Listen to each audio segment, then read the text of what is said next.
الرحمن علم القرآن. السلام علیکم ورحمۃ اللہ وبرکاتہ. الحمدللہ رب العالمین والصلاة والسلام علی سید المرسلین وعلی آلہ واصحابہ اجمعین، اما بعد. محترم دوستو، آج عید الفطر کا دن ہے. سب سے پہلے میں آپ تمام حضرات کی خدمت میں عید کی مبارکباد پیش کرتا ہوں. تقبل اللہ لنا ولکم صالح الاعمال. اللہ تبارک و تعالی ہمارے اور آپ سب کے نیک اعمال کو قبول فرمائے، آمین. اسلام میں دو عیدیں ہیں، ایک عید الفطر اور ایک عید الاضحیٰ. سنن ابی داؤد کی روایت ہے، حضرت انس رضی اللہ تعالی عنہ بیان کرتے ہیں،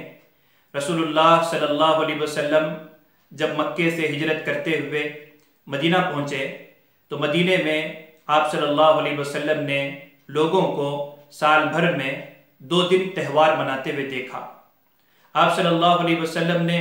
حضرات صحابہ سے پوچھا کہ یہ کون سے 2 دن ہیں جن میں تم تہوار مناتے ہو، ان کی کیا حقیقت ہے؟ تو انصاریوں نے کہا کہ یہ وہ 2 دن ہیں جن میں ہمارے باپ دادا تہوار منایا کرتے تھے، تو ہم بھی ان کی تقلید کرتے ہوئے تہوار مناتے ہیں. رسول اللہ صلی اللہ علیہ وسلم نے فرمایا، کیا میں ان 2 تہواروں کے مقابلے میں اس سے بھی بہتر 2 دن نہ بتاؤں؟ خوشی کے 2 دن، ایک عید الاضحیٰ اور ایک عید الفطر. سامعین نظام، عید الفطر یہ دراصل رمضان المبارک کے طفیل میں ہمیں ملا ہے. رمضان کے مہینے میں ہم صبح سے شام تک روزہ رکھتے ہیں اور روزے کی حالت میں بھوک اور پیاس کو برداشت کرتے ہیں، اپنی نفسانی خواہشات کو کنٹرول کرتے ہیں، ذکر اور تلاوت میں اپنے اوقات کو صرف کرتے ہیں. دن پر تھکے ہونے کے باوجود رات میں اللہ کے دربار میں کھڑے ہو کر تراویح کی نماز پڑھتے ہیں اور پھر صبح 4 بجے 4:30 بجے سحری کے لیے اٹھ بیٹھتے ہیں اور نماز تہجد کا اہتمام کرتے ہیں، دعاؤں کا اہتمام کرتے ہیں. یہ جو رمضان کے مہینے میں ہم نے جو محنتیں کی ہیں، مشقتیں کی ہیں، پھر خاص کر کے آخری عشرے میں تاخیرات کی تلاش میں شب بیداری کرنا، پھر بعض لوگوں کا مسجد میں اعتکاف کرنا، تو ان تمام اعمال اور تمام محنتوں اور تمام مشقتوں کے بدلے میں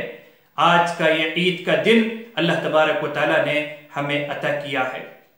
ہم دیکھتے ہیں کہ ایک مزدور جو صبح سے شام تک مزدوری کرتا ہے، جس سے وہ پسینہ سے شرابور ہوتا ہے،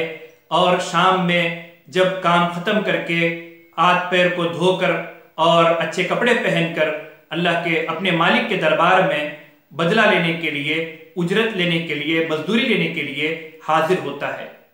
اسی طرح ہم رمضان کے مہینے کو گزارنے کے بعد آج غسل کر کے، اچھے کپڑے پہن کر اور خوشبو لگا کے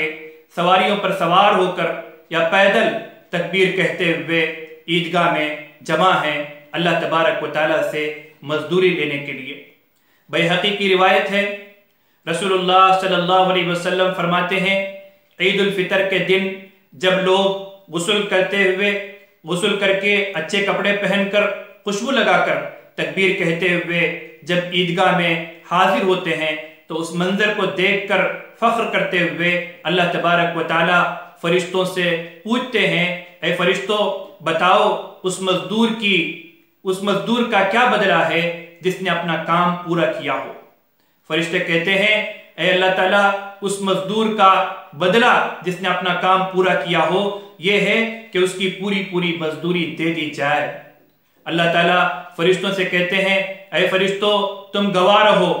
آج میں نے ان تمام مسلمانوں کی مغفرت کر دی، میں نے ان تمام مسلمانوں کو بخش دیا، معاف کر دیا، جنہوں نے مہینہ بھر میری رضا کے لیے، میری خوشی کے لیے، میری خوشنودی کے لیے تمام طرح کی مشقتوں کو برداشت کیا.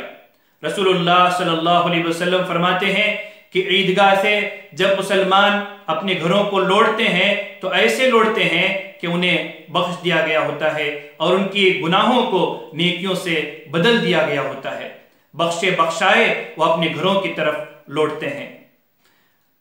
ہم دیکھتے ہیں کہ عید کے دن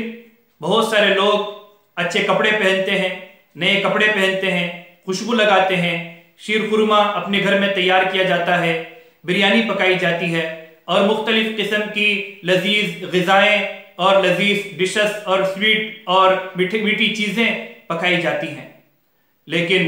ہمیں یاد رہنا چاہیے کہ آج کے دن عید اس کی نہیں ہے جس کے گھر میں پکوان پکائے گئے ہوں، بریانی پکائی گئی ہو، شیر خورما بنایا گیا ہو یا سویٹ ڈشز بنائے گئے ہوں، یا جس نے آج نئے کپڑے پہنے ہوں، یا جس نے آج بہترین خوشبو کا استعمال کیا ہو، یا جس نے آج عیدگاہ میں حاضری دی ہو، بلکہ اصل عید آج اس آدمی کے لیے ہے جس کے رمضان کی عبادتوں کو قبول کرتے ہوئے اللہ تبارک و تعالیٰ نے اس کے گناہوں کو نیکیوں سے بدل دیا ہو اور جس کی مغفرت کر دی ہو۔ دوستو، اسلام نے خوشی و یا غم ہر ایک کے لیے حدود اور باؤنڈریز مقرر کیے ہیں۔ چاہے غم ہو یا خوشی ہو، ان باؤنڈریز میں اور ان حدود میں رہتے ہوئے گزارنے کی رسول اللہ صلی اللہ علیہ وسلم نے ہمیں تعلیم دی ہے۔ عید کے دن یہ خوشی کا دن ہے۔ جی ہاں، ضرور ہمیں اس دن خوشی منانا چاہیے اور اپنی حیثیت اور اپنی طاقت کے مطابق نئے سے نئے کپڑے پہننا چاہیے، بہترین کھانا تیار کرنا چاہیے اور اپنے گھر والوں کے ساتھ خوشی کے اوقات کو گزارنا چاہیے، لیکن حدود میں رہتے ہوئے۔ ایک حدیث میں آتا ہے، حضرت عائشہ رضی اللہ تعالیٰ عنہ بیان کرتی ہیں، عید کے دن میرے کمرے میں انصار کی چھوٹی چھوٹی لڑکیاں دف بجاتے ہوئے عربی اشعار پڑھ رہی تھی۔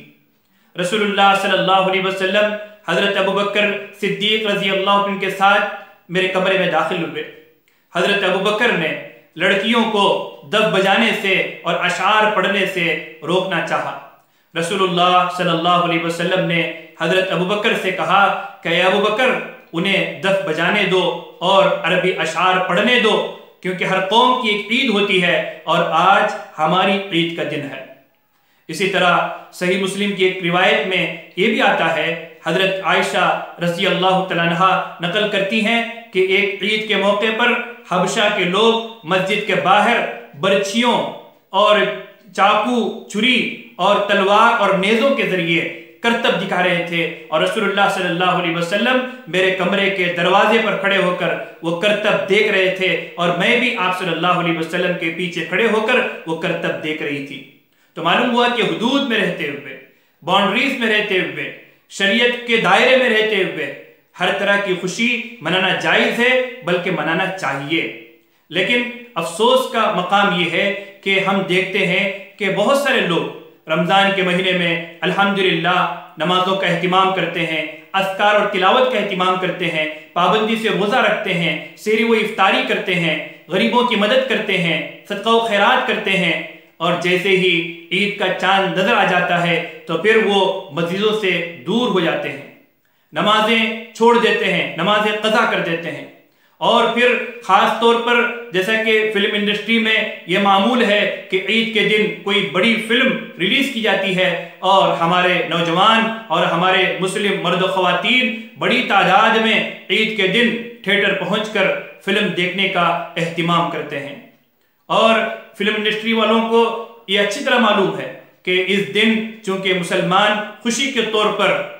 آئیں گے اور تھیٹروں میں فلمیں دیکھیں گے اور اس سے ان کا نفع ہوگا، اور شیطان اس موقع کا استعمال کر کے ہماری ملت کی ایک بڑی تعداد کو جو رمضان بھر میں جو کچھ انہوں نے نیکیاں کی ہیں ان پر پانی پھیرنے کی شیطان کوشش کرتا ہے۔ ہمیں چاہیے کہ رمضان کے مہینے میں جو عادتیں اور جو خصلتیں اور جو اچھائیاں ہمارے اندر پیدا ہوئی ہیں، ان عادتوں، خصلتوں اور ان اچھائیوں کو مرتے دم تک برقرار اور باقی رکھنے کی کوشش کریں۔ رمضان یہ کوئی رسمی مہینہ نہیں ہے کہ ہم دوسروں کو دیکھا دیکھی روزہ رکھ رہے ہیں، دوسروں کو دیکھا دیکھی تراویح پڑھ رہے ہیں، دوسروں کو دیکھا دیکھی صدقہ و خیرات کر رہے ہیں، بلکہ رمضان کا یہ مہینہ ہر 11 مہینے کے بعد ہماری زندگی میں بطور ٹریننگ کے اللہ تبارک و تعالیٰ لے آتے ہیں۔ 11 مہینوں میں ہم سے جو سستی، کاہلی، لاپرواہی اور اللہ کی رحمت سے جو دوری پیدا ہوئی ہے، اللہ تبارک و تعالیٰ اپنی رحمت سے اب قریب کرنے کے لیے اور ان کی لوگوں کی مغفرت کے لیے، لوگوں کی اصلاح کے لیے، لوگوں میں تقوی پیدا کرنے کے لیے ہر 11 مہینے کے بعد رمضان کے مہینے کو اللہ لے آتے ہیں۔ اور یہ مہینہ یہ ہمارے لیے 1 منتھ ٹریننگ کورس ہے، اور اس کے بعد آج کا دن کنوکیشن ہے، آج کے دن ڈگریاں اور سرٹیفکیٹ تقسیم کیے جائیں گے، اور وہ سرٹیفکیٹس کون سے ہیں؟ اور وہ سرٹیفکیٹس مغفرت کے ہیں۔ ان لوگوں کی مغفرت کا آج اعلان ہوگا جو اللہ کی عبادت اور اطاعت کرتے ہوئے سچے دل کے ساتھ، سچی نیت کے ساتھ، اللہ کے آئندہ زندگی میں، مستقبل میں اللہ کے احکامات پر قائم رہنے کے عزم کے ساتھ جنہوں نے رمضان کے مہینے کو گزارا ہوگا۔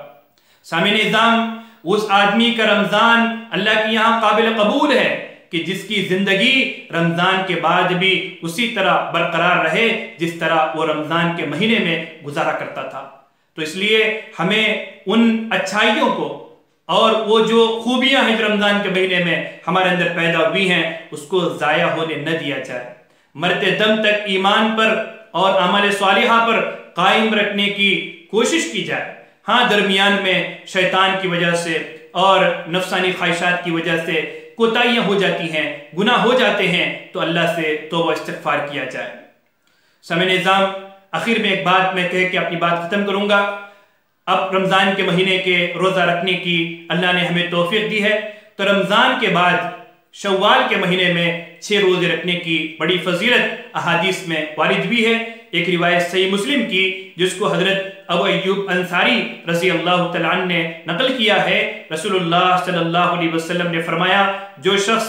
رمضان کے مہینے میں پورے روزے رکھے اور پھر اس کے بعد شوال کے 6 روزے رکھے، اللہ تبارک و تعالیٰ زمانہ بھر روزہ رکھنے کا ثواب اس کے نام اعمال میں لکھ دیتے ہیں، زمانہ بھر روزہ رکھنے کے برابر اس کے لیے نیکیاں دے دی جاتی ہیں۔ سامعین نظام، آخر میں پھر ایک بار میں آپ تمام کی خدمت میں عید کی مبارکباد پیش کرتا ہوں، اور میں گزارش کرتا ہوں کہ اس موقع پر آپ جانتے ہیں کہ فلسطین میں جس طریقے سے ظلم ستم ڈھایا جا رہا ہے ہمارے فلسطینی مسلمانوں پر، خاص کر کے آج کے دن ان کے لیے بھی دعائیں کریں۔ اسی طرح دنیا کے جس کونے میں بھی مسلمانوں پر ظلم و زیادتی ہو رہی ہے، ناانصافی ہو رہی ہے، ان کے لیے بھی خصوصی طور پر دعاؤں کا اہتمام کریں۔ اور لاک ڈاؤن کی وجہ سے ہم جو مسجد سے دور ہیں، گھر میں رہتے ہوئے نمازوں کا اور اللہ کی عبادت کا، ذکر و اذکار کا اہتمام کریں، لاپرواہی نہ کریں۔ اسی طرح اگر ہمیں اللہ نے استطاعت دی ہے، طاقت دی ہے، تو ہمارے آس پاس لاک ڈاؤن کی وجہ سے جو لوگ غریب ہیں، مسکین ہیں، پریشان حال ہیں، ان کی امداد کو جاری رکھیں۔ اللہ سے دعا کرتا ہوں اللہ تبارک و تعالی رمضان کی ہماری تمام عبادتوں کو قبول فرمائے اور رمضان کے مہینے کو ہمارے لیے مغفرت کا ذریعہ بنائے، اور آئندہ بھی مرتے دم تک ہمیں اللہ کی عبادت و اطاعت کرتے ہوئے صراط مستقیم پر چلنے کی توفیق عطا فرمائے۔ اور اللہ سے یہ بھی دعا ہے کہ ہمیں جلد سے جلد اللہ تبارک و تعالی اس وبائی مرض کو ختم کرتے ہوئے دوبارہ مسجدوں کو آباد کرنے کی ہمیں توفیق عطا فرمائے۔ جزاکم اللہ خیرا۔